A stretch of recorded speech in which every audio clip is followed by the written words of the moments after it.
So, you know, if you look at the international affairs, there are things that makes you wonder, and one of the things is how we elect our, leaders. And if you are living in a democracy, you would, feel that it is very important to elect your leaders. But leaders are sometimes really stupid, as you know. I mean, they do not have the capacity to make good judgments, and if they make stupid, ill-advised judgments, you cannot really justify that on the strength of them being elected through democratic processes. I mean, because when you elect a leader, or in a parliamentary democracy, maybe you choose to vote for a specific member of parliament, and if the party has a majority, maybe the leader of the party would become a prime minister. That's what's happening here in Japan, and also in the United Kingdom. But you can't really say that you have made a fair and sound choice, because all you are basing your judgment on is just impressions. I mean, just really vaguely formed ideas about who the appropriate person might be, and it's not scientific at all. If you have a test of the soundness of choices or robustness of actions, maybe you would have a completely different set of leaders.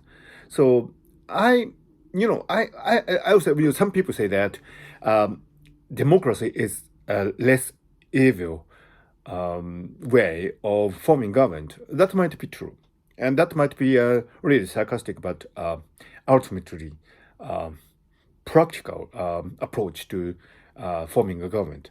But when you think of the fact that the leaders of the nation states equipped with powers to order wars, and maybe even launch nuclear missiles, and put the lives of millions of people at jeopardy, you would realize that the way we electing leaders at best a farce. I mean, it's not really tenable. So what I'm saying here is that of course, we can't throw away the current system of democratically elected government. We cannot do that. It will be just anarchy to do that.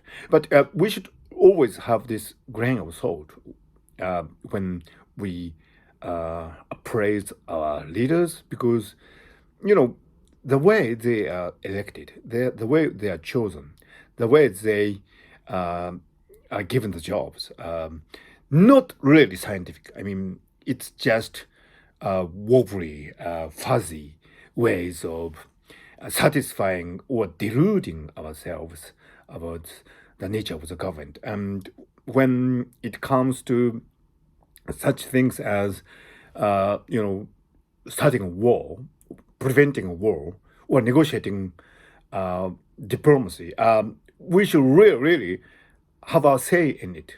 Because after all, these leaders, although they are not scientifically elected, and although they are not already the best of all people in making decisions and choosing the goals and directions of the nations, they are actually influenced by what the general public would say. So we should make noise. We should always make noise.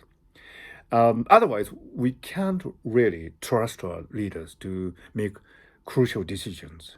And I think that's a really scientific take at what we should do in today's world, because too much is at stake, and we can really leave it to the leaders to make choices. We should collectively make choice, and the democratically elected leaders are not apt for the job. That's my thought for today. So please do subscribe to my channel, where I talk these kind of nonsense from time to time, and occasionally good bits, if there are indeed any good bits. So please subscribe to Kenmogi's YouTube channel. Yes. And this is Kenmogi actually. I bought the doll in Thailand.